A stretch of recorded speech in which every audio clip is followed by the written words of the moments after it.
വലിയ തോതിൽ പ്ലാസ്റ്റിക് മാലിന്യം ഉൽപ്പാദിപ്പിക്കുന്ന ഒരു സ്ഥാപനമാണ് ബെവറേജസ് കോർപ്പറേഷൻ. കാരണം 70 കോടി കുപ്പികളാണ്, ബെവ്കോയുടെ മദ്യക്കുപ്പികളാണ് ഒരു വർഷം വിറ്റഴിക്കപ്പെടുന്നത്. 70 കോടിയാണ്.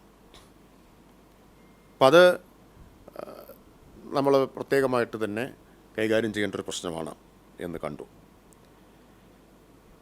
അത് പൂർണ്ണമായും ഗ്ലാസ് ബോട്ടിലുകളാക്കി മാറ്റുക എന്നത് ഒറ്റയടിക്ക് സാധ്യമായൊരു കാര്യമല്ല.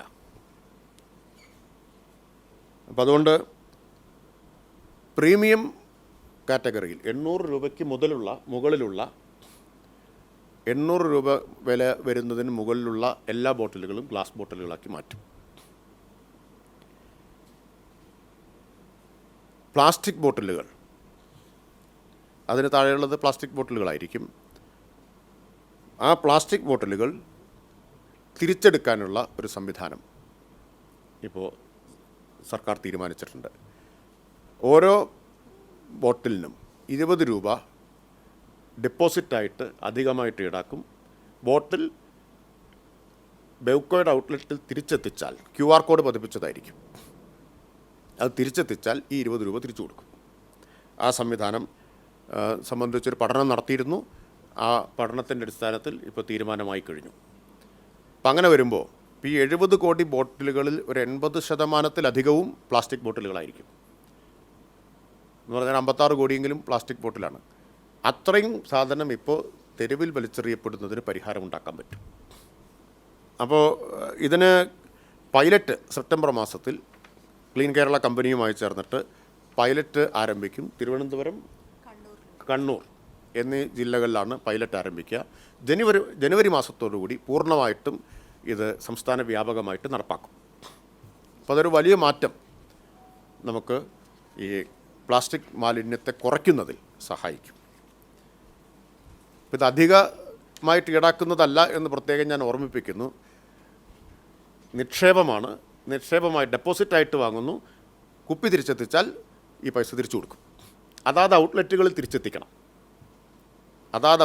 തിരിച്ചെത്തിക്കണം. അപ്പോൾ വലിച്ചെറിയുന്ന പ്രവണത ഇല്ലാതാക്കാനത് സഹായിക്കും. അതുകൊണ്ടാണ് 20 രൂപ വെച്ചത്. നിസ്സാര പൈസയ്ക്ക് വെച്ച് കഴിഞ്ഞാൽ ഡെപ്പോസിറ്റായിട്ട് വാങ്ങിക്കും, വിലയല്ല, തിരിച്ചു കൊടുക്കുന്ന ഡെപ്പോസിറ്റാണ്. ഇത് തമിഴ്നാട് നടപ്പാക്കുന്നുണ്ട്. വേസ്റ്റ് കളക്ഷൻ ഇപ്പോൾ നടന്നുകൊണ്ടിരിക്കുകയാണ് തിരഞ്ഞെടുക്കപ്പെട്ട നഗരസഭകളിൽ. തിരുവനന്തപുരം, കൊല്ലം, ഇടുക്കി, എറണാകുളം, തൃശ്ശൂർ, പാലക്കാട്, കണ്ണൂർ, കാസർഗോഡ് ജില്ലകളുടെ നഗരസഭകളിൽ ആരംഭിച്ചു. സെപ്റ്റംബർ മുതൽ ഇത് സംസ്ഥാന വ്യാപകമായിട്ട് വേസ്റ്റ് കളക്ഷൻ ആരംഭിക്കും. വേസ്റ്റ് കളക്ഷൻ്റെ പ്രത്യേകത ഇത് പൈസ അങ്ങോട്ട് കൊടുത്തിട്ടാണ് എടുക്കുന്നത് എന്നുള്ളതാണ്. ഹരിതകർമ്മസേന വില കൊടുത്താണ്, നിശ്ചയിച്ചിട്ടുള്ള വിലയുണ്ട്, അത് കൊടുത്താണ് വേസ്റ്റ് കളക്ഷൻ എടുക്കുന്നത്. ഇപ്പോൾ പൈലറ്റ് ഈ ജില്ലകളിലൊക്കെ നടപ്പാക്കി നഗരസഭകളിൽ. ഇനി എല്ലാ ഗ്രാമപഞ്ചായത്ത് ഉൾപ്പെടെ കേരളം മുഴുവൻ നടപ്പാക്കാനാണ് തീരുമാനിച്ചിട്ടുള്ളത് സെപ്റ്റംബർ മുതൽ. മറ്റൊരു പ്രധാനപ്പെട്ട കാര്യം ഇവിടെ പ്രഖ്യാപിക്കാനുള്ളത്, തദ്ദേശ സ്വയംഭരണ സ്ഥാപനങ്ങളുടെ നേതൃത്വത്തിൽ മാലിന്യ സംസ്കരണവും ശുചിത്വവുമായി ബന്ധപ്പെട്ട് വിദ്യാർത്ഥികൾക്കൊരു സ്കോളർഷിപ്പ് പദ്ധതി നടപ്പാക്കുകയാണ്. 1500 രൂപയുടെ ഒരു സ്കോളർഷിപ്പ്, നമ്മുടെ USS സ്കോളർഷിപ്പിന് സമാനമായ തുകയാണ്.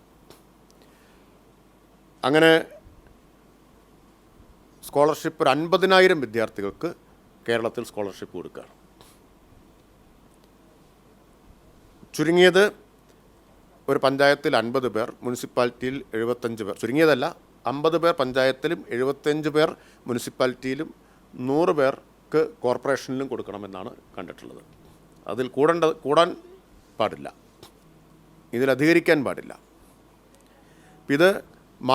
ഇതിന് ശുചിത്വ മിഷൻ ഈ സ്കോളർഷിപ്പിന് അർഹത നിശ്ചയിക്കുന്ന കുറച്ച് മാനദണ്ഡങ്ങൾ ആവിഷ്കരിക്കും. ആ മാനദണ്ഡങ്ങളുടെ അടിസ്ഥാനത്തിലായിരിക്കും ഈ സ്കോളർഷിപ്പ് കൊടുക്കുക. കുറച്ച് ആക്ടിവിറ്റി ശുചിത്വ മിഷൻ നിശ്ചയിക്കുന്നുണ്ട്. ആ ആക്ടിവിറ്റി നിർവഹിക്കുന്ന കുട്ടികൾക്ക് അതിന് സ്കോറും നിശ്ചയിക്കും. അതിൻ്റെ ബാക്കി കാര്യങ്ങൾ പൊതുവിദ്യാഭ്യാസ വകുപ്പുമായിട്ടും കൂടി ചർച്ച ചെയ്ത് നടപ്പാക്കണമെന്നാണ് ഉദ്ദേശിക്കുന്നത്,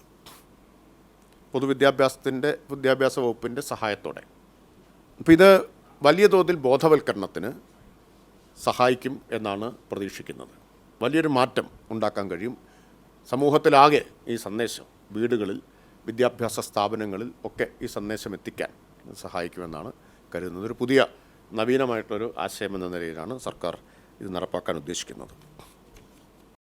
ഏറ്റവും പുതിയ വാർത്തകളും വിശേഷങ്ങളും വിരൽ തുമ്പിലറിയാൻ സീ മലയാളം ന്യൂസ് എല്ലാ ഡിജിറ്റൽ പ്ലാറ്റ്ഫോമുകളിലും ലഭ്യം.